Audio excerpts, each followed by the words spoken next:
ሰላም ጤና ይስጥልኝ ውድ የክስተት ዩቲዩብ ቻናል ተከታታዮቻችን፣ ዛሬም እንደተለመደው አይንን ጨፍኖ ጎራዴን ከመጠቀም እስከ ጭንቅላትን በድሪል እስከ መብሳት ያሉ ዓለምን ያስገረሙና ያስደነቁ አስማቶችን ምስጢር እናያለን። እስከ ቪዲዮአችን ፍጻሜ አብራችሁን ቆዩ። ወደ ቪዲዮ ከማምራታችን በፊት ቪዲዮ እንደምትወዱት እርግጠኛ ስለሆንኩ ላይክ አድርጋችሁ ወደ ቪዲዮ እናምራ።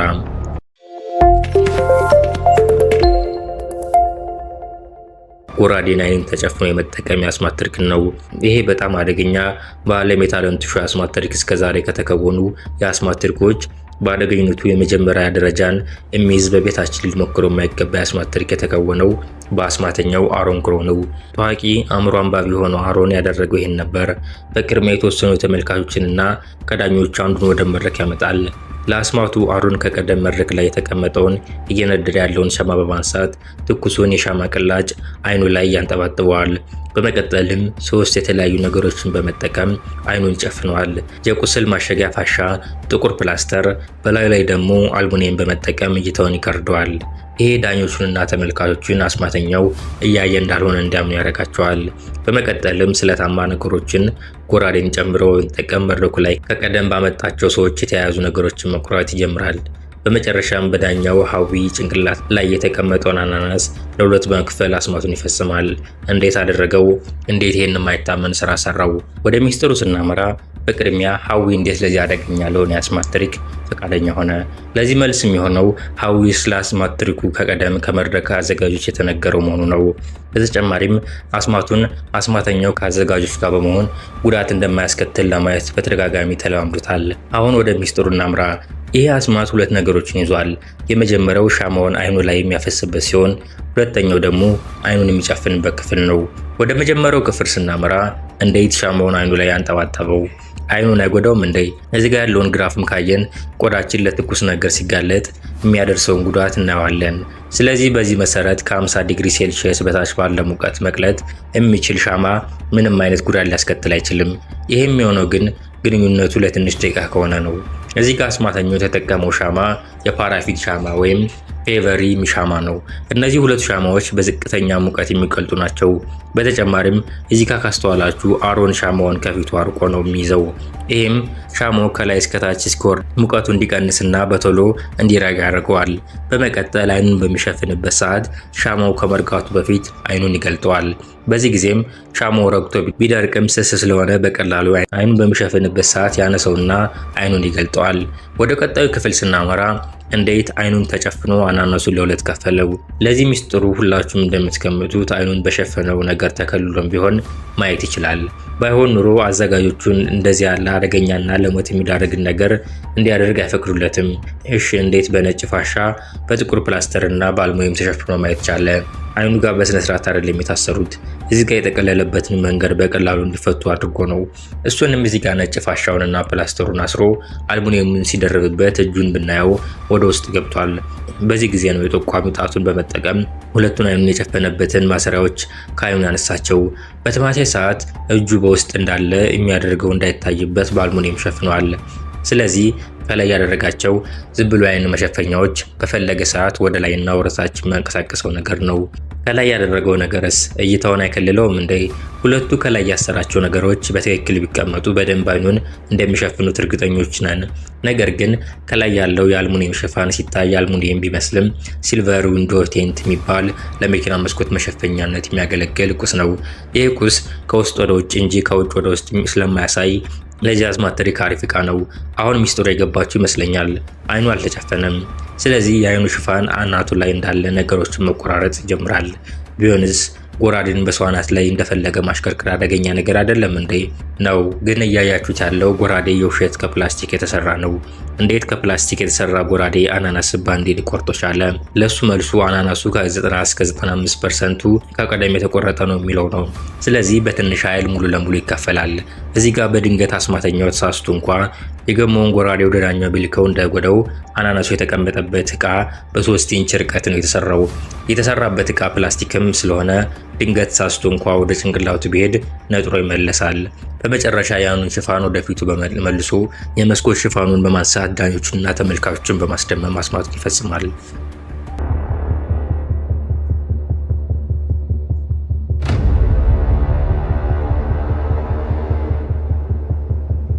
የቀስት አስማት ትሪክን ነው። አሁንም በሃሩን ክሮ በአሜሪካ ጎት ታለንት ላይ የተከወነውን አስማት ትሪክን ነው የምናየው። የሌዘር መብራትን ወደ ዳኞቹ በማብራት ሁለት ዳኞችን ወደ መድረኩ ሊመጡ ያደርጋል። በመቀጠል ከዳኞቹ አንዷ የሆነችውን ሃይዲ ቀለበቷን አውልቃ ለቀጣዩ እንቅስቃሴዋ እንድትዘጋጅ ይነግራታል። በመቀጠል አፕል አምጥቶ መሃሉን ከኪሱ ባወጣው ቢላዋ ይበሰዋል። ከዛም የሃይዲን ቀለበት አፕሉ ውስጥ አስገብቶ አፕሉን ይዘጋዋል። በመቀጠል አፕሉን ከሆነ ጠፍጣፋ ነገር ጋር ካላተመው በኋላ እንግዳ ዳኛውን ከሃይዲ ኋላ እንዲቆም አድርጎ አፕሉን እስከነ ማስቀመጫው ከሃይዲ አናት ላይ ቀጥ አድርጎ እንዲይዘው ይሰጠዋል። በመቀጠል አሮን ከቀደም ያስቀመጠውን ኢላማ ለህዝብ በማሳየት የሚወረውረውን ቀስት ያነሳል።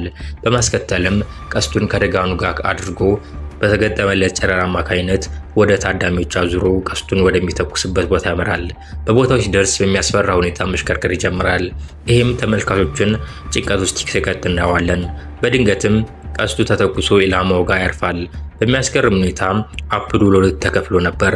ቀለበቱም በቦታው የለም፣ በቀስቱ ተወስዷል። እንዴት አደረገው? እንዴት ይህን የማይታመን ስራ ሰራው? ወደ መልሱ ከማውራታችን በፊት እስካሁን ሰብስክራይብ ካላደረጋችሁ ሰብስክራይብ አድርጋችሁ የክስተት ዩቲዩብ ቻናል ቤተሰቦች ሁኑ። በተጨማሪም እንዲያስ እስከዛሬ ያወዛገባችሁን የአስማት ትሪኮች ሚስጥር የሚያጋልጥ ቪዲዮ ስለቅ መልእክት እንዲደርሳችሁ የደወል ምልክቷን ተጫኗት። ወደ ሚስጥሩ ስናመራ በዚህ አስማት ላይ ምንም አይነት ቀስት አልተተኮሰም። እዚህ ጋር ያያችሁት ድራማ ነው። በተጨማሪ የሾው አዘጋጆች ለምን ብለው የሰው ህይወት አደጋ ላይ ይጥላሉ? ስለዚህ ለመዝናኛነት እንዲሆን የሾው አዘጋጆች ሁሌም እንደዚህ ያለ የአስማት ትሪክ ሲልከወን ሲል አደጋን ለማስቀረት ሲባል ምን ሊያደርጉ እንደሆነ ይነገራቸዋል። በተጨማሪ ካስተዋላችሁ ቀስቱ ሲወረወር ቀጣይነት ያለው ቅርጽ አይደለም። በአንድ ፍሬም ቀስቱ ይወረወራል፣ በቀጣዩ አፕሉ ይቆረጣል፣ በሶስተኛው ደግሞ ቀስቱ ኢላማውን ይመታል። ይሄ የሚያሳየው እያንዳንዱ ድርጊት የተከወነበት የራሱ የሆነ መንገድ እንዳለው ነው። ምንም አይነት ቀስት ካልተተኮሰ እንዴት ይዚቃ ቀስቱን ቀለበቱን ይዞ ሲሰካየ ነው። ለዚህ የተጠቀመው ቀስትና አደጋ የውሸት ለዚህ አስማት ተብሎ የተሰራ ነው። በተጨማሪ እዚህ ጋር ካስተዋላችሁ ሌዘር መብራቱ የሚወጣው ከቀስቱ ነው። ይሄም ኢላማው ጋር በደንብ እንዲያልም ይረዳዋል ብለን እንድናስብ የተደረገ ትሪክ ነው። ዋናው ዓላማ ግን ደጋኑ ጋር የተቀመጠውን ሚስጥር እንዳናስተውል ነው። እንዳናየው የተፈለገው እዚህ ጋር ቀስቱ ከደጋኑ አለማለፉንና በሱ ምትክ የሌዘር መብራቱ ብቻ ማለፉን ነው። በተጨማሪም የሌዘር መብራቱ ቀስቱ መወጠሩን እንድናምን ያደርገናል። ስለዚህ መብራቱ ሲጠፋ ቀስቱ የተወረወረ ይመስላል። እዚህ ጋር ያለው ቀስትስ ወዴት ሄደ? ቀስቱ የተሰራው ከገመድ ሲሆን ጫፉ ላይ ትክክለኛ ቀስት እንዲመስል ታስቦ ላባ ነው የተደረገበት። በተጨማሪ ከደጋኑ መያዣ ጋር ያለው ሲሊንደሪካል ተሽከርካሪ ነው። ስለዚህ ከዚህ እቃ ጋር በስፕሪንግ አማካኝነት ተያይዟል። አሁን ሚስጥሩ የገባችሁ ይመስለኛል። አስማተኛው ቀስቱን የወረወረ አስመስሎ ሲለቀው ተጎትቶ በሲሊንደሪካል ተሽከርካሪው ውስጥ ይገባል። በዚህ ሰዓት ሌዘር መብራቱን ሲያጠፋውም ቀስት የተወረወረ ይመስላል። እዚህ ጋር ቀስቱ ካልተወረወረ እዚህ ጋር ሲሰካ የምናየው ቀስት እስከየት መጣ? እዚህ ጋር ያለው ቀስት ከመጀመሪያው ከኢላማው እግር ጋር የተቀመጠ ቀስት አለ። ይህን ቀስት ነው እያየን ያለ ነው። ይህ ቀስት በሪሞት የሚሰራ ስፕሪንግ ጋር የተያያዘ ሲሆን አስማተኛው ሪሞትን ሲነካው ወደ ላይ ይመጣል። በተጨማሪ እዚህ ጋር ካስተዋል ቀስቱ ከውስጥ የወጣበትን ቀዳዳ ማየት ይቻላል። ሌላ ማስተዋል ያለብን ነገር ደግሞ ቀስቱ ሲሰካ የሚያሳየው እንቅስቃሴ ነው። በትክክል የተተኮሰ ቀስት ሲንቀሳቀስ ይህን የሚመስል ሲሆን አሮን የተኮሰው ቀስት ግን የሚንቀሳቀሰው ከላይ ወደ ታች ነው። ይህም ከውስጥ መውጣቱን ያሳያል። እዚህ ጋር ያለው ቀስት የሃይዲን ቀለበት ይዟል። እሱ እስከየት መጣ? ለዚህ ክፍል አፕሉን አብረን እንይ። የአፕሉን መሃል ሲያወጣው በአንደኛው ሰፊ በአንደኛው ደግሞ ጠባብ አድርጎ ነው የቀደደው። አሁን ቀለበቱን ወደ አፕሉ ሲያስገባው የሚያስገባው በጠባቡ ክፍል ነው። ይህም ቀለበቱ ከአፕሉ በቀላሉ አይወጣም ብለን እንድናስብ ያደርገናል። ስለዚህ እዚህ ጋር የአፕሉን ሌላኛው ቁራጭ መልሶ ሲያስገባው ቀለበቱን ወደ ሌላኛው ሰፊ የአፕሉ ክፍል እየገፋው ነው። ስለዚህ ቀለበቱን በቀኝ እጁ አውራ ጣት በዚህ ጊዜ አወጥቶ ይወስደዋል።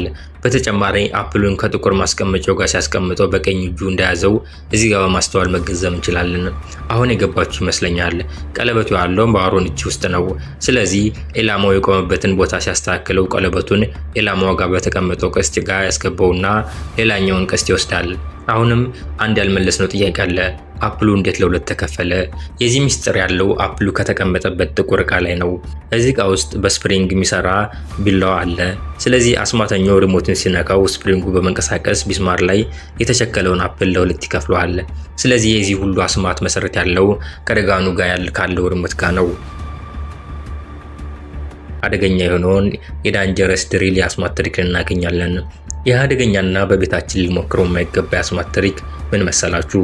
አስማተኛው ወደ መድረክ ከመጣ በኋላ አስገራሚውንና ግራ የሚያጋባውን የአስማት ተልዕኮን ለመከወን ይዘጋጃል።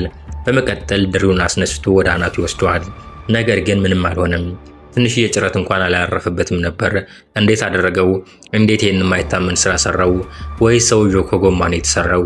ወደ ሚስጥሩ ስናመራ ከድሪሉ ጫፍ ላይ የተያዘው ነገር ዱልዱምና ምንም አይነት ጉዳት የማያደርስ ነው። ስለዚህ በምን ያክል ኃይል ቢገፋ አናቱን በስቶ አይገባም። እዚህ ጋር አንዳንዶቻችሁ ምንም ያክል ጫፉ ዶልዷማ ቢሆንም የሆነ ጭረት ማሳረፍ ይገባው ነበር ትሉ ይሆናል። አስማተኛው እዚህ ጋር ባይል የገፋው አስመሰለ እንጂ ኃይሉን አልተጠቀመም። በተጨማሪም ድሪሉ ዲዛይን የተደረገው በሪቨርስ እንዲዞር ነው። ይሄም ነው ድሪሉ የተሽከረከረ አስመስሎ ጉዳት እንዳይደርስ የሚያደርገው። አሁን የዚህ አስማት ትሪክ ሚስጥር የገባችሁ ይመስለኛል። ሳጥንን የመደፍጠት የአስማት ትሪክ እናገኛለን። ይሄ በእስራኤል ጎት ታለንት ሾው የተከወነው አስደማሚና አስገራሚ የአስማት ትሪክ የተከወነው በአስማተኛው ዶመር ሩዳይ ከሁለት ሽማግሌ አሲስታንቶቹ ጋር ነው። አስማቱ ምን መሰላችሁ? በመጀመሪያ ዶመር ወደ ትልቅ ሳጥን ውስጥ ይገባል። በመቀጠል አሲስታንቶቹ እጅ ብቻ እንዲቀር አድርገው ሳጥኑን ይሸፍኑታል። አሁን የአስማቱ ዋነኛ ክፍል የሚከወንበት ሰዓት ላይ ደርሰናል። ሳጥኑን ወደፊት ካመጡት በኋላ ሽማግሌው ሰውዬ ትንሽዬ ዱላ አንስቶ ሳጥኑ ወደ ውስጥ ይገፋዋል። ነገር ግን አስማተኛው አሁንም እጁን እያንቀሳቀሰው ነው። በመቀጠል የቀድሞው ፍቅረኛው እንደሆነች የተጠረጠረች አንዲት ቆንጅዬ ልጅ መጣ። ሽማግሌው የጀመረውን ሳጥኑን የመግፋት ስራ እሷ ፈጽማ አዳኞቹንና ታዳሚዎቹን ታስደነግጣቸዋለች። ነገር ግን ማንም ባልጠበቀው ሁኔታ አስማተኛው ከልጁ ጋር ከዳኞቹ ጀርባ በመምጣት ያስደነግጣቸዋል። እንዴት አደረገው? እንዴት ይህን የማይታመን ስራ ሰራው? ይህ አስማት ሁለት ምስጢሮች አሉት።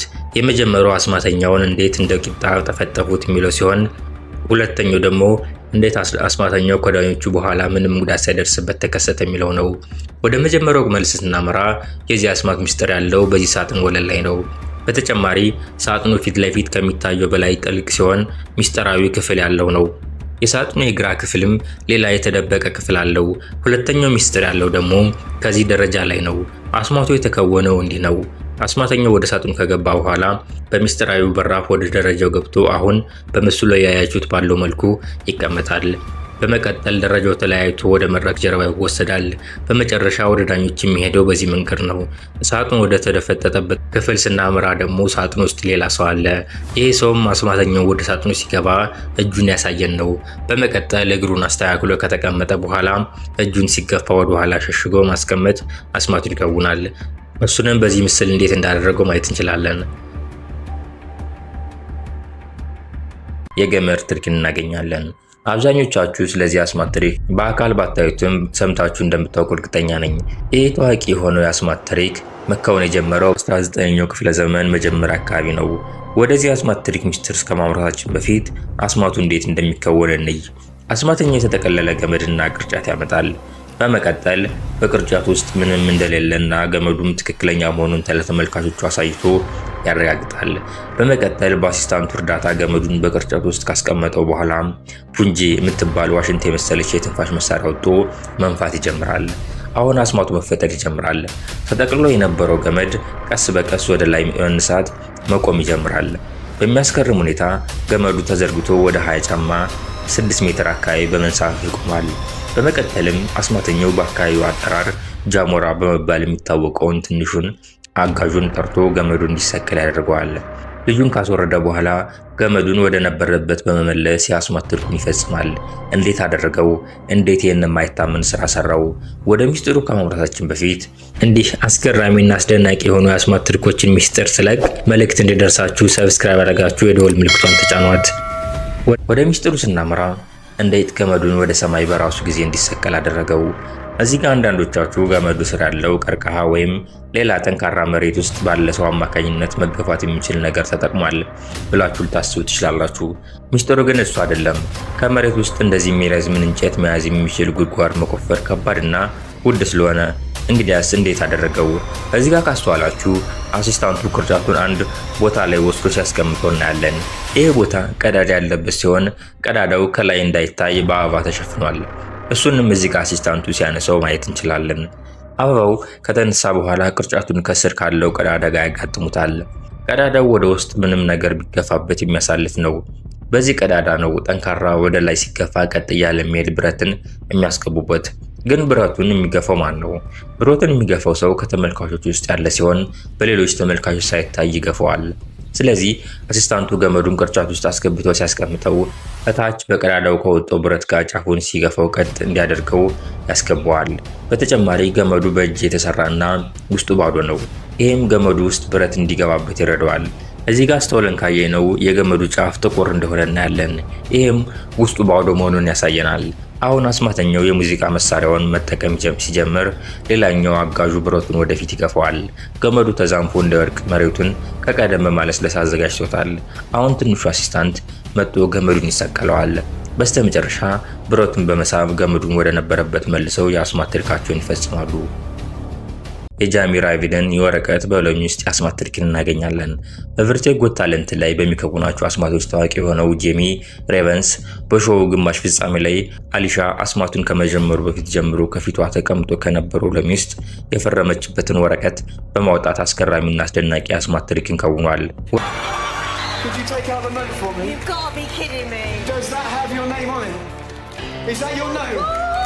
ወረቀቱን ሲያጥፈው አስተውለን ብንመለከተው አጥፎ ከጨረሰ በኋላ በድንገት በቀደሙ እጁ ይዞት በነበረው ወረቀት ተንፍሶ የቀየረው አስመስሎ ይቀይረዋል። አዲስ የቀየረው ወረቀት ሲገልጠው ሉክ ኢን ዘ ባር የሚል ጽሑፍ እናያለን። ይህን ካሳየ በኋላ አሊሻ የፈረመችበት ወረቀት በእጁ እንዳለ ትንሿን ከረጢት ተቀብሎ ወረቀቱን በቶሎ ያስገባዋል። በመቀጠል እጁ ባዶ መሆኑን ካሳየ በኋላ እጁን ከረጢቱ ውስጥ አስገብቶ ወረቀቱን ወደ ሎሚው ያስገባውና ሎሚውን ያወጣዋል። በመቀጠል ሎሚውን ለተመልካቾቹ አንዱን ጎን ብቻ በማሳየት ለሁለት ይከፍለዋል።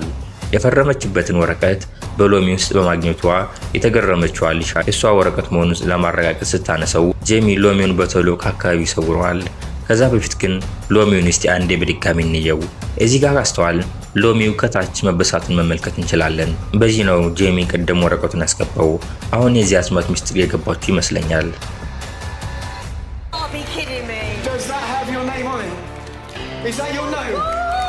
ወደ መጨረሻው አስማት ትሪክ ሚስጥር ስናመራም የመንፈሷ ልጅ የአስማት ትሪክን እናገኛለን። ጆሴፊን ሊ ታዋቂ የሆነች አስማተኛ ስትሆን በቨርቲጎ ጎት ታለንት ላይ አስደናቂና አስገራሚ የሆነን የአስማት ትሪክን ከውናለች። ከሁሉም አስማቷ ግን የመንፈስ ልጇን አስማት የከወነችበት የአስማት ትሪክ አስገራሚው ነበር። እዚህ ጋር የሚታየው ልጅቷ እግር ብቻ ነው። በሚያስገርም ሁኔታ ግን ጆሴፊን እግሯን እንድታንቀሳቀሰው ስታደርግ እናያታለን። በመቀጠልም እግሯን ተጠቅማ ወደ መድረክ ጀርባ እንድትሄድ ስታደርጋት እናያለን። እንዴት አደረገችው? እንዴት ይህን የማይታመን ስራ ሰራችው? ሚስጥሩ ምን መሰላችሁ? እያያችሁት ያለው እግር የጆሴፊን አሲስታንት የሆነችው ልጅ እግር ነው። የላይኛው አካሏ በዚህ ጠረጴዛ ስር ያለ ሲሆን በምስሉ እያያችሁት ባለው መልኩ ራሷን አስተካክላ ነው ያለችው።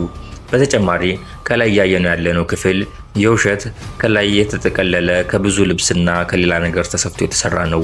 ለዚህ ነው እንደ መንፈስ የተንቀሳቀሰች የምናያት። የቀጥታ የወፍ አስማት ትሪክ። አስማተኞች ከጊዜ ወደ ጊዜ እጅን አፍ ላይ የሚያስጭኑ ከወፍ ጋር የተያያዙ የአስማት ትሪኮችን ያሳዩን ይገኛሉ። አሁን በምስሉ የምታዩት አስማተኛ ያደረገው ይሄን ነው። በእጁ ይዞት የነበረውን መሀረብ ወደ ፍሬም አስገብቶ ወደ እርግብ ምስል ይቀይረዋል። በመቀጠል የእርግብ ምስሉን ወደ ትክክለኛ እርግብ በመቀየር ታዳሚዎችን ሲያስደምማቸው እናያለን። አስማቱን ከቀደም በወፍ ጎጆ ያስቀመጣቸውን ወፎች ከቦታው በማጥፋት አስማቱን ይፈጽማል። እንዴት አደረገው? እንዴት ይህን የማይታመን የአስማት ትሪክ ከወነው? ወደ መልሱ ስናመራ የዚህ አስማት ትሪክ ቁልፍ ያለው በዚህ የእርግብ ፍሬም ነው። የእርግብ ፍሬሙ ለዚህ ተብሎ የተዘጋጀና የእርግብ ምስል የያዘ ነው። ይህ ፍሬም ውስጡ ስፕሪንግ ያለ ሲሆን አስማተኛው በሚያስፈልገው ሰዓት በማንቀሳቀስ አስደማሚ ትሪክ ያሳየናል። ወደ ክዋኔው ስናመራ በቅድሚያ በእጁ ያለውን መሀረብ እንዴት እንደሳበው እንይ። መሀረቡን ለመሳብ ጌኮ የሚባል መንገድን ተጠቅሟል። ይህም የብር ጎማን በመጠቀም እቃዎችን ወደ ልብሳችሁ እጅ የምንስብበት በብዛት አስማተኞች የሚጠቀሙት መንገድ ነው። መሀረቡን ከሳበ በኋላ እዚህ ጋር በምስሉ በምታዩት መልኩ ጣቱን በማንቀሳቀስና የፍሬሙን ስፕሪንግ ሲስተም በመጠቀም መሀረቡን ወደ ውስጥ እንዳስገባው እንድናስብ አድርጎን በእርግቡ ስዕል ልክ ቀለሙን ቀይረዋል። ፍሬሙ ከኋላም ያበጠና እርግብ የመያዝ አቅም ያለው ስለሆነ እርግቧን ከቀደም ካስቀመጠበት በማውጣት ይህን አስደማሚ ትሪክ ያሳየናል።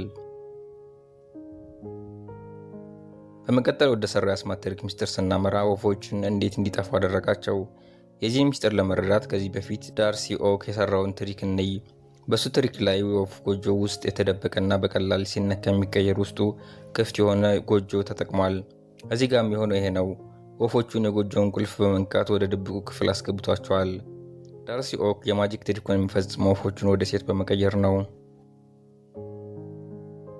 አእምሮን የማንበቢያ አስማት ትሪክ። ኦዝ ፒርለም በዓለም ላይ አእምሮ በማንበብ የታወቀ እስራኤላዊ አስማተኛ ነው። ኦዝ ይህን አስገራሚ የሆነ አስማት ትሪኩን በአሜሪካ ጎት ታለንት ሾው ላይ በመከወን ዳኞችንና ተመልካቾችን አስደምሟል። ያደረገው ምን መሰላችሁ?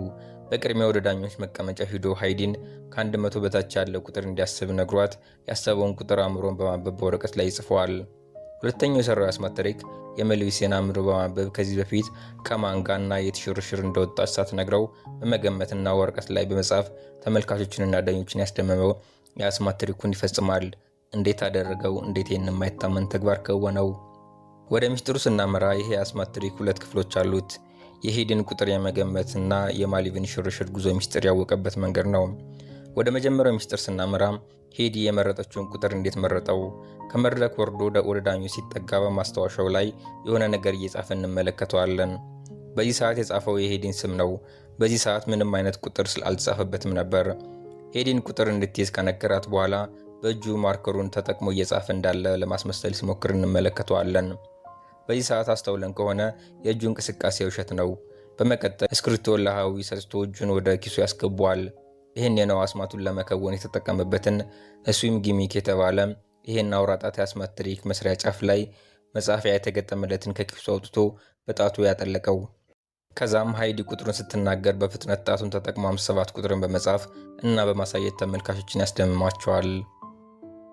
ወደ ሁለተኛው የአስማት ትሪክ ሚስጥር ስናመራ እንዴት ስለ ሜልቪ ሽርሽር ጉዞ አወቀ? እዚህ ጋር እርግጠኛ ልንሆን የምንችለው ነገር የታሸገው ወረቀት ከቀደም በኪሱ ውስጥ አልነበረም። እንግዲህ እንዴት ትክክለኛውን ግምት ወረቀቱ ላይ ሊያሰፍረው ቻለ? እዚህ ጋር አስተውላችሁ ከሆነ ኦዝ የተጠቀመው የተለያዩ ቀለም ያላቸው እስክሪብቶችን ነው። ለመጀመሪያው ትሪክ ጥቁር ቀለም ያለው እስክሪብቶ የተጠቀመ ሲሆን ለሁለተኛው ትሪክ ሰማያዊ ቀለም ያለው እስክሪብቶ ተጠቅሟል። ለምን እንዲህ ማድረግ አስፈለገው? ሁለተኛው የተጠቀመው እስክሪብቶ ቀለም የሌለው እስክሪብቶ ነው። እንግዲያውስ እንዴት እኒህ ጽሑፎችን ሊጽፍ የቻለ? ካርቦን ወረቀት ከሌሎች ጋር ተደራርቦ ስለተዘጋጀ ነው። ይህን በዚህ ምስል እንደምታዩት ወረቀቱ ከካርቦኑ ጋር ተደራርቦ ተሰርቷል። በተጨማሪ ኦዝ አስፈላጊ የሚባሉ ነገሮችን ከቀደም ጽፎ አዘጋጅቶ ነው ወደ አስማት ትሪኩ የገባው። ስለዚህም መጻፍ የሚጠበቅበት ዓመተ ምሕረቱን ቦታውንና ከማን ጋር እንደሄደች ነው። የሚፈልገውን መረጃ ካገኘ በኋላ ኦዝ ዓመተ ምሕረቱን 1998 ቦታውን ፊጂ እና ጓደኛዋን ስም ጄሪ በሽጉ ላይ ጽፏል። አሁን ኖትቡኩ ላይ የጻፈው በማስመሰልና እጁን በጥንቃቄ የሚፈልገውን በሽጉ ላይ ካርቦን ወረቀት በመታገዝ ከጻፈው በኋላ ሰው እንዳያይ እሽግ ወረቀቱን በእጁ ሸፍኖ ከግራ ኪሱ የሚያወጣው በማስመሰል ወደ ኪሱ ገብቶ ከቀደም ያስገባውንና ሲጽፍበት የነበረውን እሽግ በማውጣት በትክክል እሷ ያላቸውን እንደተናገረ በማስመሰል ወረቀቱን አሳይቶ ተመልካቾችን በማስደመም የአስማት ትሪኩን ይፈጽማል። እንዴት እሷ የምትጽፈውን ነገር ሊያውቅ ቻለ? ወደዚህኛው መልስ ስናመራ 2 መንገዶችን እናገኛለን። የመጀመሪያው እዚህ ጋር ሜልቪስ ስትጽፍ የሚያያት ሌላ ሰው ስላለ በጆሮ ማዳመጫ ተነግሮት ነው የሚል ሲሆን፣ ሁለተኛው ደግሞ ሚስጥሩ ወረቀቱ ላይ ነው የሚል ነው። ይሄም ሜሊ ወረቀቱ ላይ ስትጽፍ አይታችሁ ከሆነ የምትጽፍበትን ቦታ ከቀደም የተወሰነ ነው። ስለዚህም ኦዝ ወረቀቱን ከተቀበለ በኋላም በሚቀድበት ሰዓት በጥንቃቄ እሷ የጻፈችው እንዳይነካና መስመር የተደረገበትን ክፍል ብቻ ነው። ስለዚህ በሚቀድበት ሰዓት በጥንቃቄ በቅድሚያ አንደኛውን ጫፍ በመቀጠል ሁለተኛውን ጫፍ በመቅደድ የሚፈልገውን ክፍል ባለመንካ ከቀደደ በኋላ እዚህ ጋር እንደምታዩት ለመጨረሻ ጊዜ ወረቀቱን ሲቀድ ወረቀቱን ገልጦ ያዋል። ይሄን ነው ምን እንደጻፈች በማየትና በመጻፍ አስደማሚ የሆነውን አስማት ትሪኩን የሚከውነው።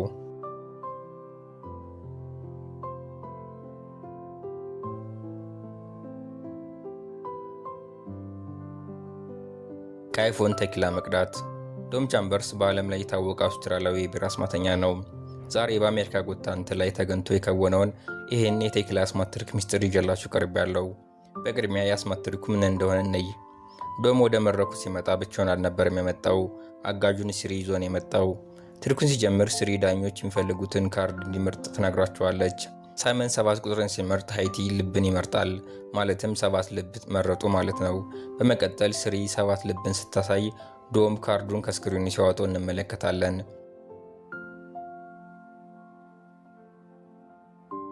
በዚህም ተመልካቾችን ያስደምማል። በቀጣይ የሰራው የቴኪላ ትሪክን ነው። ጁሊያ ከተዘረዘሩ መጠጦች አንዱን እንድትመርጥ ከነገራት በኋላ ቴኪላን ስትመርጥ የስልኩ ስክሪን በቴኪላ ሲሞላ አይተነው ስልኩን በማንሳት ቴኪላውን ከስልኩ ይቀደዋል። የተቀዳው ትክክለኛ ቴኪላ እንደሆነ ከተረጋገጠ በኋላም ተመልካቾችንና ዳኞችን በማስደመም የአስማት ትሪኩን ይፈጽማል። እንዴት አደረገው? እንዴት ይህን የማይታመን ስራ ሰራው? ወደ መልሱ ከማምራታችን በፊት እስካሁን ያያችሁትን ከወዳችሁት ላይክ፣ እንዲሁም በቀጣይ እንደሚያስገርም የአስማት ሚስጥር ስለቅ መልእክት እንዲደርሳችሁ ሰብስክራይብ አድርጋችሁ ደወል ምልክቷን ተጫኗት። ወደ ሚስጥሩ ስናመራ በዚህ የአስማት ትሪክ ውስጥ ሁለት ክፍሎች አሉ፣ ካርቶን የሚያወጣበትና ተኪሎን የሚቀዳበት ክፍል። ወደ መጀመሪያው የአስማት ትሪክ ሚስጥር ስናመራ እዚህ ጋር የተጠቀመው ቀላል የስላይድ ኦፍ ሃንድ ስልትን ነው። በተጨማሪ እዚህ ጋር ካስተዋላችሁ ኖትቡኩ ከጎኑ አስቀምጧል። እዚህ ውስጥ ነው ካርታውን ከቀደም ያስቀምጠው። እዚህ ጋር በዚህኛው ሲን ካስተዋላችሁ ካርታው በእጁ እንዳለ እንረዳለን። ስለዚህም ልምዱን በመጠቀም ስክሪኑ ላይ ካርታው ሲጠፋ በፍጥነት እጁ ላይ ያለውን ካርታ በማሳየት አስማቱን ይከውናል። ግን እንዴት ዳኞች ይህን ካርታ እንደሚመርጡ አወቀም? ለዚህ ሊጠቀሙ የሚችላቸው ሁለት መንገዶች አሉ። ሳይኮሎጂካል ካርድ ፎርስ ማለትም የሚመርጡት ሰዎች እሱ የሚፈልገውን እንዲመርጡ ማድረግ፣ ወይም ከስር በምስሉ በምታዩት መልኩ ጠረጴዛው ስር ሌላ ሰው አስቀምጦ ካርታውን ሲመርጡ እንዲያቀብለው ማድረግ ነው። በዚህኛው አስማት ትሪክ ላይ ግን የተጠቀመው የመጀመሪያውን መንገድ ነው። ሁለተኛው ተኪላ የሚቀዳበት የአስማት ትሪክንስ እንዴት ፈጸመው? እዚህ ጋር አስተውላችሁ ከሆነ የስልኩ ከቨር ያበጠና ሁል ጊዜ ከምናየው የተለየ ነው። ይህም ማለት በውስጡ የተፈለገውን መጠጥ ይዟል። ግን እንዴት የሚፈልገውን መጠጥ በዚህ ውስጥ ማስገባት ቻለም? የሚፈልገውን መጠጥ ከቀደም የተቀዳ አይደለም፣ ምክንያቱም ዳኛው ስትናገር ነው የተቀዳው። እንግዲህ ውስጥ እንዴት አደረገው? ለዚህ የመጀመሪያው መልስ ዳኛዋ ከመረጦች በኋላ ነው የተቀዳው የሚል ሲሆን ለዚህም የተጠቀመው መንገድ ይሄ ነው። ይህ ስልክ የተቀመጠበት ሳጥን በውስጡ ዶም ያስመረጠውን መጠጦች ይዟል። ስለዚህም መጠጡ ሲመረጥ ዶም ባለው ሰዓት ሪሞቱን በመጠቀም መጠጡን ከሳጥኑ ወደ ስልኩ በምታዩት መልኩ አስተላልፎታል። ሌላኛው መንገድ ደግሞ ሪሞትን ከመጠቀም ይልቅ ሳጥኑ ውስጥ ሌላ ሰው ተቀምጦ መጠጡ ሲመረጥ ወደ ስልኩ እንዲገባ አድርጓል የሚል ነው። ለዚህ አስማት ትሪክ የሚያስገደው ምርጫ ሪሞት ተጠቅሟል የሚል ነው። እዚህ ጋር የስልኩ ትሪክ ደግሞ ከቀደም የተቀረጸና የተዘጋጀ ነው። ለዚህም ማሳያ ስልኩ ላይ ያለው ሰዓት ማጂኩ ተጀምሮ ሲካልቅ ያልጨመረ መሆኑና የባትሪ መጠኑ አይታችሁት ከሆነ ቻርጅ እያደረገ መሆኑ ነው። ስለዚህም ዶም በአሪፉ ከስልኩ ጋር በመቀናጀት ይሄን አስደማሚ የአስማት ትሪክ አሳይቶናል። የክሪስ ኤንጅል የመንሳፍ የአስማት ትሪክ። ክሪስ ኤንጅል በሚሰራቸው አስማት ትሪኮች በዓለም ስሙ የገነነ አስማተኛ ነው። አሁን የከወነው የአስማት ትሪክ በብዙ ተመልካቾች ዘንድ አድናቆትን ያተረፈለት የአስማት ትሪኩ ነው። ክሪስ በዚህ አስማት ትሪክ ላይ የከወነው የመንሳፍ የአስማት ትሪክ ሲሆን ያደረገውም እንዲህ ነው። ክሪስ በአየር ላይ በመንሳፍ ከአንዱ ህንፃ ወደ ሌላው ህንፃ ያለምንም እርዳታ ሲጓዝ እናየዋለን። እንዴት አደረገው? እንዴት ይህን የማይታመን ስራ ሰራው? ወደ መልሱ ስናመራ ይህ ፕሮግራም የተላለፈው በቴሌቪዥን ነው። ይህም ማለት ከካሜራ ጀርባ ብዙ ኤዲቶች አልፈዋል ማለት ነው። ስለዚህ ክሪስ ከመሬት ተንሳፎ እንዲበራ የተደረገው ክሬንና ቀጭን በኤዲት ሊጠፋ የሚችል ገመድን በመጠቀም ነው። በተጨማሪ ቀረጻ የተከናወነበት የአየር ሁኔታ ለዚህ የሚመች ንጹህ ሰማይ የሚታይበት ነው። ቢሆንስ ተመልካቾች ባሉበት አንድ ይሄ ድርጊት የተከወነው። እዚህ ጋር የምታዩት ሰዎች የተከፈላቸው ተዋናዮች ናቸው። እዚህ ጋር የምታዩት መገረማቸውም የትወናው አካል ነው። ስለዚህ ክሪስ በገመድ ክሬን ላይ ተንጠልጥሎ እንዲሳፈፍ በማድረግ ነው ይህን አስገራሚ አስማት ትሪክ የከወነው። ከብርጭቆ የሚወጣ ጭስ። ቤን ሃርት ስሙ በዓለም የገነነ አስማተኛ ነው። በብሪቴን ጎት ታለንት ላይ ቀርቦ ያደረገው ነገርም ይሄን ስሙን የሚያስጠብቅለትን የአስማት ትሪኩን ነው። ያደረገው ምን መሰላችሁ? የሲኒ ማስቀመጫና ብርጭቆ ይዞ ወደ ዳኞች ከመጣ በኋላ ብርጭቆውን በሲኒ ማስቀመጫው ከድኖ በማረብ ይሸፍነዋል። በመቀጠል ክብሪት አውጥቶ ከለኮሰው በኋላ የሚነደውን ክብሪት ሲውጣው እንመለከታለን። በመቀጠልም ለአሊሻ ከሰጣት የክብሪት ቀፎ ውስጥ ከቀደም የለኮሰውን የክብሪት እንጨት እናገኘዋለን። በዚህ መሃል ብርጭቆን ሲከፍተው ጭስ ከውስጡ ይወጣል። በመቀጠል ለሳይመን የሰጠው ካርድ ከእጁ ሲጠፋና አሊሻ ይዘው የነበረው የክብሪት ቀፎ ወደ ሳይመን ካርታ ሲቀየር እናየዋለን። እንዴት አደረገው? እንዴት ይህን የማይታመን የአስማት ትሪክ ከወነው? ወደ ሚስጥሩ ስናመራ ይሄ የአስማት ትሪክ በውስጡ 3 ክፍሎችን ይዟል። ከብርጭቆ ውስጥ ጭስ ማውጣት፣ የክብሪት ቀፎ ትሪክና የሳይመን ካርታ የማጥፋት ነው። ወደ መጀመሪያው ትሪክ ስንሄድ እዚህ ጋር የሲኒ ማስቀመጫውን የያዘበትን መንገድ ካያችሁ በእጁ ሌላ ነገር እንደያዘ እንረዳለን። ድራይ አይስ ደረቅ በረዶ ይዟል። ይሄ ደረቅ በረዶ ከአየር ጋር ሲገናኝ ወደ ጭስነት የሚቀየር ሲሆን ቤን በዚህ መልኩ ብርጭቆ ውስጥ ካስገባው በኋላ ብርጭቆን የከደነበትን ክዳን ሲያነሳው በረዶ ወደ ጭስነት በመቀየር ትሪኩን ይከውናል። ሁለተኛ የከወነው ትሪክ የለኮሰውን ክብሪት እንጨት ወደ ቦታው የመለሰበት ትሪክ ነው። እዚህ ላይ ክብሪት ቀፎን ከኪሱ ሲያወጣ ካስተዋላችሁ በጥንቃቄ በመሃል ጣቱ ይዞት እንመለከተዋለን። እዚህ ላይ የያዘው ታጥፎ የተቀመጠን የክብሪቱን ክፍል ነው። ስለዚህ የሚፈልገውን ክብሪት እንጨት ካነሳ በኋላ ክብሪቱን ወደ ነበረበት የመልሰውና ክብሪቱን ለኩሶ ይውጠዋል። በመቀጠል የክብሪቱ ቀፎን ከአሊሻ ተቀብሎ ሲከፍተው እንጨቱ በአስማት ተመልሶ የመጣ ያስመስለዋል። ወደ ሳይመን ካርታ ስናመራም ሳይመን 9 ቁጥርን ከመረጠ በኋላ እጁ ላይ አስቀምጦ በአስማት ከሳይመን እጅ ላይ እንዲጠፋ ያደርገዋል። እንዴት አደረገው? እዚህ ጋር አስተውላችሁ ከሆነ ቤን ካርታውን ሲያስመርጥ 9 ቁጥር ከዝርዝሩ ውስጥ የለችም እና እንዴት ሳይመን እንዲመርጣት አደረገ? ለዚህ ሁለት መንገድ ያለ ሲሆን የመጀመሪያው ቤን የሚፈልገውን ቁጥር ሳይመን ሳይገባው እንዲመርጠው አድርጎታል የሚል ሲሆን፣ ሁለተኛው 9 ቁጥር ከሁሉም ካርታዎች ጋር ተለጥፎ ሳይመን ሲያነሳ በቀላሉ የሚነሳ ስለሆነ እሱን መርጦታል የሚል ነው። ስለዚህ ሳይመን ካርታውን ከመረጠ በኋላ ያደረገውን በዝግታ ብናይ እዚህ ጋር ቤን ካርታውን ሳይመን እጅ ላይ ያደረገ በማስመሰል ካርታውን ከእጁ አውጥቶ ሲወስደው እንመለከታለን። ይህም ካርታው ሳይመን እጅ ላይ እንደቀር እንድናምን ስለሚያደርገን እጁ ሲያነሳው የሚገርም የአስማት ትሪክ እናያለን። ወደ መጨረሻው የአስማት ትሪክ ክፍል ስናመራ የክብሪት ቀፎን እንዴት ወደ ሳይመን ካርታ ቁጥር ቀየረው? እዚህ ጋር ካያችሁ አሊሻ ካርታውን ስትገልጠው ጀርባው ሳይመን ከመረጠው ጋር እንደማይመሳሰል እንረዳለን። ይህም ማለት የተለያየ ካርታዎች ናቸው። እዚህ ጋር ቤን ቀፎን ይዞ ስንመለከተው በውስጡ የተሸፈነ ሌላ ካርታ እንደሌለ እንረዳለን። ቢሆንም እንዴት የክብሪት ቀፎን ወደ ካርታ ቀየረው? ለዚህ ማብራሪያ የሚሆነው ጉዳይ ቀፎን በትሪኩ መሃል ቀይሮታል የሚል ነው። እዚህ ጋር አስተውላችሁ ከሆነ የክብሪት እንጨቱን ለማሳየት ከተቀበላት በኋላ ከቀደም ባዘጋጀውና ክብሪት ቀፎን እንዲመስል ተደርጎ በታጠፈው ካርታ ቀይሮ በእጇ እንዲትዘውና እጇን እንዳትገልጥ ነግሯት ሌላኛውን የአስማት ትሪኩን ይከውናል። በዚህ አሊሻ እጇን ከፍታ እንዳታይ በማድረግና እሱም በሚፈልገው ሰዓት በማሳየት ክብሪት ቀፎው ወደ ካርታ እንደተቀየረ አሳምኖ የአስማት ትሪኩን ይፈጽማል። የቢራ አስማት ትሪክን ነው። ይሄ በአውስትራሊያዊ ዶም ቻምበርስ በአሜሪካን ጎት ታለንት ላይ የተከወነው የአስማት ትሪክ ዓለምን ያስገረመና ያስደነቀ ነበር። አስማቱ ምን መሰላችሁ? በመጀመሪያ ዶም የወረቀት ዘንቢሉ ባዶ መሆኑን አሳይቶ አስገራሚ በሆነ መልኩ ቢራን ከውስጡ ያወጣል። በመቀጠል በተደጋጋሚ ቢራን ከእጅየው ከጠረጴዛው ጀርባና ከወረቀት ዘንቢሉ በማውጣት ተመልካቾችን ያስገርማቸዋል። ቢራን ብቻ ማውጣት የሰለቸው የሚመስለው ዶም ትንሽዬ የወይን ብርጭቆ ከወረቀቱ ካወጣ በኋላ በአስማት ወደ ትልቅ የወይን መያዣ ብርጭቆ ይቀይረዋል። በመጨረሻው ወደ ከወነው ግራ አጋቢ አስማቱ ትሪክ ስናመራ የቀኝ እግሩን ጫማ ከዋለቀ በኋላ የብርጭቆ ማስቀመጫ ባለበት ቦታ ሁሉ ቢራ አለ ብሎ ይናገራል። በዚህ አስማቱ ላይም ቢራውን ከማሳየቱ በፊት እዚህ የብርጭቆ ማስቀመጫ ሲያሳየት ነው የቆየው። በመቀጠል ጠረጴዛው ላይ ያለውን ወረቀት ሲያነሳው ውስጡ ባዶ ነበር።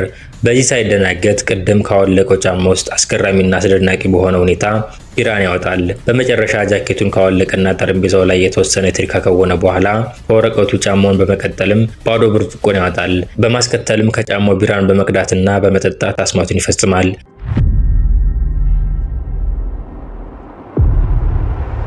እንዴት አደረገው? እንዴትንም ይሄን የማይታመን ስራ ሰራው? ወይስ ልዩ የሆነ አስማተኛ ነው? ወደ ሚስጥሩ ስናመራ አንዳንዶቻችሁ ይሄ ሰውዬ የምር ይሄን ማድረግ ከቻለም አልፎለታል እንደምትሉ እርግጠኛ ነኝ። ሚስጥሩ ያለው ከአስማተኛው የፓልሚንግ ስላይድ ኦፍ ሃንድ እና ሀሳብ የመስረቅ ጥበብ ላይ ነው። በተጨማሪም በዚህ መድረክ ካለው ጠረጴዛው ውጭ አስማቱን መፈጸም አይችልም። ጠረጴዛው ለአስማቱ ቁልፍ ነገር ነው። በመጀመሪያ መመለስ ያለብን እነዚህ ሁሉ ቢራዎች ከየት መጡ የሚለውን ነው። እንደገመታችሁት ይሄ ጠረጴዛ ቢራዎችን የሚይዝ በኋላ የተደበቀ ማስቀመጫ አለው። በተጨማሪም የተወሰኑ ቢራዎችን በጃኬቱ ይዟል። አሁን የከወናቸውን አስማቶች ሚስጥር አንድ ባንድ እንይ። የቢራውን ማስቀመጫ የሚያወጣበት ትሪኩ ማስቀመጫዋ በቀላሉ በጃኬቱ የሚሆን በወረቀቱ ሻግ ስለምትደረግ ቀላል ነው። በመጀመሪያ ቢራውን ከባዶ የወረቀት ዘንቢል እንዴት አወጣው? ለዚህ አስማት ትሪክ እዚህ ጋር እያያችሁት ያለው ወረቀት በጎኑ በኩል የተቀደደ በዚህ መልኩ ከተመልካቾች የተከለለ ነው። በወረቀቱ ላይ ያለው ቀዳዳ ከጃኬቱ ላይ ያለውን ቢራ በቀላሉ እንዲወጣ ይረዳዋል። እዚህ ጋር ካስተዋላችሁ ቢራውን በእጁ መያዙን መመልከት እንችላለን። አሁን ቢራውን አውጥቶ ለተመልካቾች ያሳያቸዋል። በተመሳሳይ መልኩ ሌላ ቢራ ሲያወጣ ወረቀቱን ወደ ቀኙ ኪስ አስጠግቶ በግራ እጁ ከኪሱ ካወጣ በኋላ ለተመልካቾቹ ከማሳየቱ በፊት ወረቀቱ ጋር ያስቀምጠዋል። በቀጣይነት የሰራው ወረቀቱን ጠረጴዛው ጋር ካስቀመጠው በኋላ ትንሽዬ የወይን ጠርሙስ በማምጣት ወደ ትልቅ የወይን ጠርሙስ መቀየር ነው። በቅድሚያ ትንሽዬዋ ጠርሙስ ከወረቀቱ አይደለም ያወጣው፣ ከቀደምም በቀኝ እጁ የነበረች ናት። እሱን እዚህ ጋር እጁን እንደጨበጠ በማየት ማረጋገጥ እንችላለን። ወደ ትልቅ ጠርሙስ የሚቀየርበት ክፍል ስናመራ ትልቁ ጠርሙስ ያለው በግራ ኪሱ ውስጥ ነው። የሁሉንም ሰው ሀሳብ ወደ ወረቀቱ ከረጢት ከሳበ በኋላ በግራ እጁ ትልቁን ብርጭቆ ይዘዋል። በመቀጠል ትንሿን ብርጭቆ ካሳየ በኋላ በድንገት በግራ እጁ የያዘውን ብርጭቆ ወደፊት በማምጣት ብርጭቆውን በአስማት የቀየሩ ያስመስላል። ይህን ትሪክ አንዴ በዝግታ ብንመለከተው ብርጭቆን ጎትቶ ሲያወጣው እናየዋለን። ትንሽዋ ብርጭቆ አሁን ወይን እየጠጣባት ባለበት ሰዓት በእጁ ውስጥ ነው ያለችው። በጫማው የሰራው የአስማት ትሪክ ሚስጥርስ? እዚህ ጋር ጫማውን ካወለቀ በኋላ ለትንሽ ሰከንድ ወደ ጠረጴዛው ይሄዳል። በዚህ ጊዜም ጠረጴዛው ጋር ካሉት ቢራዎች አንዱን በጫማው አድርጎ ካወጣ በኋላ ቢራውን ከጫማው በማውጣት ተመልካቾችን ያስደምማቸዋል። በመቀጠል ጃኬቱን እያወለቀ ከጀርባው የያዘውን ቢራ በግራ እጁ በመያዝ ከእጅየው ያወጣው ያስመስላል። ጠረጴዛው ላይ ሄዶ ወደ ሰራው የአስማት ትሪክ ስናመራ እዚህ ጋር የተጠቀመው ስላይድ ኦፍ ሃንድ የሚባልን መንገድ ነው። ቢራውን በወረቀቱ እንዳይታይ ሸፍኖ ወደ ጠረጴዛው በማምጣትና በቀጣይ ወረቀቱን በማንሳት ነው ቢራውን ከወረቀት ያወጣ የሚያስመስለው። ወደ መጨረሻው ክፍል ስናመራ እንዴት ከጫማው ቢራ ቀዳ። እዚህ ጋር ካስተዋልን ደግሞ የወረቀት ዘንቢል ሲያወጣ ከጠረጴዛው ጀርባ ቁሞ ነበር። ይሄ የወረቀት ዘንቢል በውስጡ ባዶ ብርጭቆንና ለዚህ አስማት ታስቦ የተሰራ ሶሉ በምስሉ በምታዩት መልኩ ዲዛይን የተደረገ ጫማ ነው። ዶም ሁለቱን ባዶ ብርጭቆና ጫማውን ከወረቀቱ ካወጣ በኋላ ትክክለኛ ጫማው እንደሆነ ለማሳመን ወደ ጫማው ይጠቁማል። አሁን ሚስጥሩ የገባችሁ ይመስለኛል። ከወረቀቱ የውሸት ጫማውን ካወጣ በኋላ በውስጡ ከቀደም የተቀመጠውን ቢራ ከወረቀቱ ባወጣው ብርጭቆ ቀርቶ በመጠጣት አስማቱን ይፈጽማል። አንዳንዶቻችሁ እንዴ ቢራው እንደዚህ ሲያንቀሳቅሱ አይደፋም እንዴ ልትሉ ትችላላችሁ። ለሱ አሁን ያለው መልስ ዶም ይሄን አክቱን በደንብ ተለማምዶታል የሚል ነው። በተጨማሪም በደንብ ካስተዋልን ቢራውን ሲይዘው በደንብ ጥብቅ አድርጎ ነው። ይሄም እንዳይደፋበት ይረዳዋል። አቋሙን ካየን ደግሞ ቀጥ ብሎ በአንድ ቦታ የተሸከለ ነው።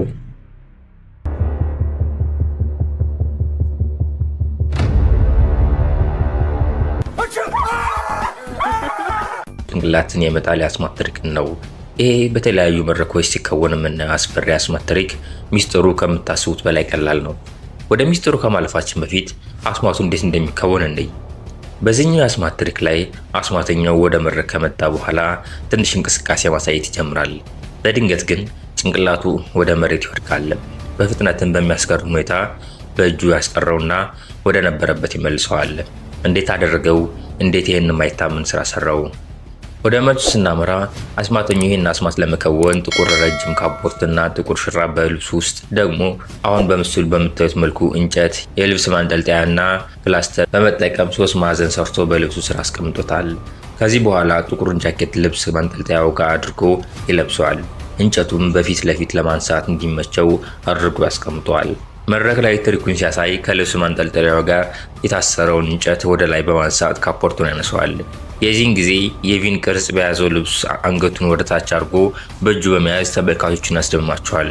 በመጨረሻ ጭንቅላቱን ወደ ነበረበት መልሶ አስማቱን ይፈጽማል። የመጽሐፍና ጠርሙስ ትሪክን እናገኛለን። ይሄ በእንግሊዙ አስማተኛ እና ጦረኛ በሪቻርድ ጆንስ በብሪቲሽ ስኮት ታለንት ላይ የተከወኑ አስማት አስደናቂና ተመልካቾችን በሙሉ ያስደመመ ነበር። አስማቱ ምን መሰላችሁ? ወደ መድረክ ሲመጣ 2 ነገሮችን ይዞ ነበር። አንደኛው ቱቦ የመሰለ በስጦታ መጠቅ ላይ የተጠቀለለ ነገር ሲሆን፣ ሁለተኛው ደግሞ የኤማንዳ ባዮግራፊ ነው። በውስጡ የ4ቱ ዳኞችን ፎቶግራፍ ይዟል። በመቀጠል ከዳኞቹ አንዷ የሆነችውን አሊሻ መጽሐፉን ሲገልጥ ደስ ያላት ገጽ ላይ እንዲያቆም እንድትነግረው ይነግራትና መጽሐፉን ገጽ መግለጽ ይጀምራል። አሊሻ እንዳቆም ስትነግረው ያቆምና ፎቶውን ወደ ውስጥ አስገብቶ ገጹን በመግለጽ አሊሻ የገጹን ቁጥርና የመጀመሪያ ቃሉን እንድታስታውስ ይነግራታል። በመቀጠል ፎቶውን ወደ ኪሱ ያስገባውና መጽሐፉን የገዛበትን ሪሲት ያወጣና መጽሐፉን የገዛበትን ብር እንዲመለስለት እንደሚፈልግ ተናግሮ ሪሲቱን ወደ ብር ይቀይረዋል። በመቀጠል አሊሻ ገጽ ቁጥር ስንትን እንዳየች ይጠይቃታል። እሷም 107 መሆኑን ከተናገረች በኋላ ከቀደም መስጠት አቃጣቅሎት የነበረውን ዕቃ ያወጣዋል። በውስጡ ብርጭቆ ነበር የነበረው። በብርጭቆ ውስጥ ደግሞ የተጠቀለለው ወረቀት አለ። ብርጭቆን ሰብሮ ወረቀቱን ሲያወጣው ከቀደም ያየነው ገጽ 176 መሆኑን እንረዳለን። በመቀጠል ገጹን አሊሻ መጽሐፍ ውስጥ ፈልጋ እንድታገኝ አድርጎ ወደ አዳሮች ሲያሳየው ገጹ ግማሹ ተቀዷል። በሚያስገርም ሁኔታ ሁለቱን ቅዳጆች ሲያጋጥማቸው እኩል ነበር የገጠሙት። አስማቱን መከወን በዚህ አላቆምም። ክብሪትን ጭሮ የገጽ 176ን ቅዳጅ ያነደዋል። መንደኑን ሲያቆም ወደ ተመልካቾቹ ያዘረዋል። ወረቀቱ ጋር ቦተም የሚል ከገጹ መጀመሪያ ላይ የተጻፈች ቃላት ተጽፋ ነበር። እንዴት አደረገው? እንዴት ይህን የማይታመን ስራ ሰራው? ወደ መልሱ ከማምራታችን በፊት እንዲህ አስገራሚና አስደናቂ የሆኑ የአስማት ትሪኮችን ሚስጥር ስለቅ መልእክት እንዲደርሳችሁ ሰብስክራይብ አድርጋችሁ የደወል ምልክቷን ተጫኗት። ወደ ሚስጥሩ ስናመራ አስማቱን ለሁለት እንክፈለው። የመጀመሪያው ርስቱን ወደ ብር የሚቀይርበት ክፍል ሲሆን ሁለተኛው ደግሞ አሊሻን እሱ የሚፈልጋትን ገጽ እንዴት እንድትመርጥ እንዳደረጋት ነው። ወደ መጀመሪያው ክፍል ስናመራ ሪቻርድ ሪሲት ከኪሱ ካወጣ በኋላ በመዘርጋት ለተመልካቾቹ ያሳያል። አሁን ብሮች ያሉት ከሪሲቱ ጀርባ ነው። አንዱን ብር ከሪሲቱ ጋር ግጥም ያደረገው ሲሆን ሁለተኛውን ደግሞ በማጠፍ በቀኝ እጁ ይዞታል። እዚህ ጋር ብሮችን ለማሳየት በፍጥነት ሪሲቱን ያጠፋዋል። ይህንም እዚህ ጋር በዝግታ ብናየው መመልከት እንችላለን። በተጨማሪም በግራ እጁ ከያዘው ብር እዚህ ጋር አስተውለን ብናይ የሪሲቱን ክፍል ማየት እንችላለን። ወደ መጽሐፉ አስማት ስናመራ አሊሻ ገጽ 176ን የመረጠችው በአስማተኛው አስገዳጅነት ነው። የዚህ ሚስጥር እዚህ ጋር የተጠቀመው የውሸት ፎቶ ነው። በተጨማሪ የፎቶውን ጀርባ ለማንም አላሳየም። እንዲታይበትም ይፈልግ አይመስልም። በጥንቃቄ ነው የያዘው። ስለዚህ ከፎቶ በኋላ የሆነ ነገር መኖር አለበት። ከኋላው ያለው የገጽ 176 የላይኛው ቁራጭ ነው። ስለዚህ አሊሻ የትም ቦታ እንዲያቆም ብትነግረው እሱ ያለችው ጋር በማቆም ከፎቶ ጀርባ ያስቀመጠውን 176 ገጽ ነው የሚያሳየው። በተጨማሪም እዚህ ጋር ካስተዋላችሁ የፎቶ መጠን ከገጹ ቅዳጅ ይበልጣል። በመቀጠል ፎቶውን በጥንቃቄ በማንሳት ወደ ኪሱ ያስገባዋል። አሁን የዚህ አስማት ትርክ ሚስጥር የገባችሁ ይመስለኛል። ሪቻርድ አሊሻን እሱ የሚፈልገውን ገጽ 176 እንድትመርጥ ያደርጋታል። ከቀደም አስማቱን ከመከወኑ በፊት ደግሞ ገጽ 176ን ቀዶ ቅዳጁን በብርጭቆ ያስገባዋል። ሌላ ፎቶ ኮፒ በማዘጋጀት ደግሞ ከፎቶ ጀርባ አስቀምጧል። በዚህ መሰረትም አስማቱን ይከውናል። አንዳንዶቻችሁ ብዙ ሳይርቅ እንዲያቆም ብትነግረው ውስጥ ለምሳሌ ገጽ ኃይል እንዳለ እንዴት አይታወቅበትም? እዚህ ጋር መጽሐፉ ያለው በአስማተኛው እጅ ስለሆነ እንዲያቆም ስትነግረው ከፈለገ አፍጥኖ እሱ ከሚፈልገው የገጽ ብዛት መድረስ ይችላል። አሁን ከብርጭቆ የወጣው ወረቀት እንዴት ከመጽሐፉ ካለው ጋር እንደገጠመ ተገልጦልናል። ከኋላ ያለው ጽሑፍስ እዚህ ጋር ገጹ እንዲመረጥ ያደረገው እሱ ስለሆነ የገጹ መጀመሪያ ጋር ያለችውን ቃል ያውቃታል። ስለዚህ ከቀደም ወደ ምረቅ ከመምጣቱ በፊት ነው ጽሑፉን ያሰፈረው። ስለዚህ እዚህ ጋር ከማንደዱን በፊት ወረቀቱ ነዶ ነበር። በተጨማሪ እዚች ጋር አስተውልን ካየን ከቀደም የነደደበት ጥቁር ጥላሸት ማየት እንችላለን። እዚህ ጋር ወረቀቱ ጋር አስቀምጦ ያነደደው በቶሎ ነዶ የሚጠፋን ጄል ነው። ይህን ሁሉ በማድረግ አስገራሚ አስማት ትርኩን በመከወን ዳኞችንና ተመልካቾችን አስደምሟል።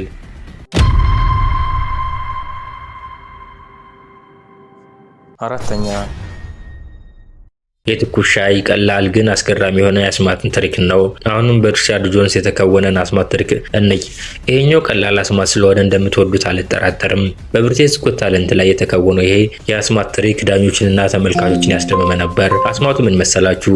ሪቻርድ በአልሙኒየም ጠርሙስ ውስጥ ያለን የኦሬንጅ ጁስ ከከፈተው በኋላ ወደ ትኩስ ሻይነት ይቀይረዋል። ሻዩ ሲፈላም እንፋሎቱን እንመለከተዋለን። አስማቱን ሲፈጽም ከዳኛው አንዱ ለሆነው ሻይነቱን እንዲያረጋግጠው ይሰጠዋል። እሱም ጠጥቶ ሻይነቱን ያረጋግጧል።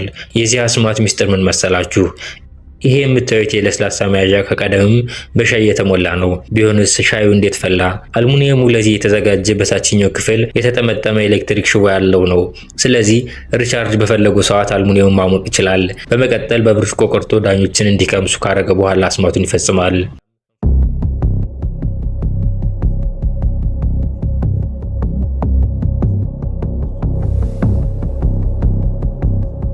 የስሙዚኒን የጀርመን ጨው ትሪክ እናገኛለን። የባህር አስማተኛ የሆነው ስሙዚኒ ጨውን በእጁ አስገብቶ ካጠፋ በኋላ በሌላ እጁ በማውጣት አስገራሚና አስደናቂ የሆነ የአስማት ትሪክን ከውኗል። የዚህ አስማት ሚስጥር ያለው ስሙዚኒ በአውራ ጣቱ ላይ ከሚያደርገው የውሸት ጣት ላይ ነው። ይህን የውሸት ጣት አስተውለን ካየን እዚህ ጋር በካሜራ እይታ ውስጥ እንደገባ መመልከት እንችላለን። አስማቱን የሚከውነው እንደዚህ ነው። በመጀመሪያ አውራ ጣቱን በእጇ ካስገባ በኋላ ጨብጦ ይዘዋል። በመቀጠል የውሸት አውራ ጣቱን አስቀርቶ ትክክለኛ ጣቱን ያወጣዋል። አሁን ጨውን ወደ ጣቱ የሚቀዳበት ጊዜ ነው። ከቀዳው በኋላ በቀኝ እጁ ጨውን የሚያስተካክለው አስመስሎ በቀኝ እጁ አውራ ጣት ጨው ያለበትን የውሸት ጣት ያወጣዋል። አሁን የውሸት አውራ ጣቱ በቀኝ እጁ አውራ ጣት ላይ ነው ያለው። ጨውም በአውራ ጣቱ ላይ ይገኛል። ይህን ድርጊቱን በተደጋጋሚ ጊዜ በመከወን ጨውን ከእጁ እየሰወረው እንደሆነ ዳኞችንና ተመልካቾችን ያሳምናቸዋል።